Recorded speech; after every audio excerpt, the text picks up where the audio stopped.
How to edit your name on Messenger. If any day you would like to change your name on Messenger, just follow the following steps. First of all, you have to launch Messenger on your device. After that, you have to go to the settings option on your Messenger. You have to scroll down until you find the option of username.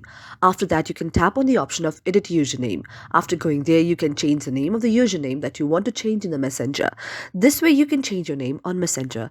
However, the next step can be by changing your name through going to the Facebook. For that, you have to launch Facebook on your mobile device. Tap on Facebook for a while, and this way Facebook will be launched on your mobile device. After that, go to the profile section and then go to the settings icon out there. After you go to settings and privacy, you will see an interface like this. Now you have to go to the option of personal details. After going to the option of personal details, now you have to tap on the profiles icon out there. When you tap on the profiles icon out there, you will see an interface like this. Now go to the icon of Facebook, and when you go to the icon of Facebook, now you have to go to the option of name.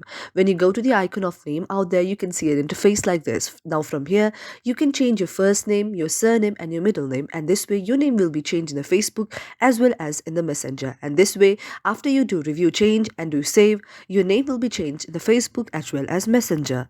Thank you for watching our video, and if you really liked our video, do subscribe our channel.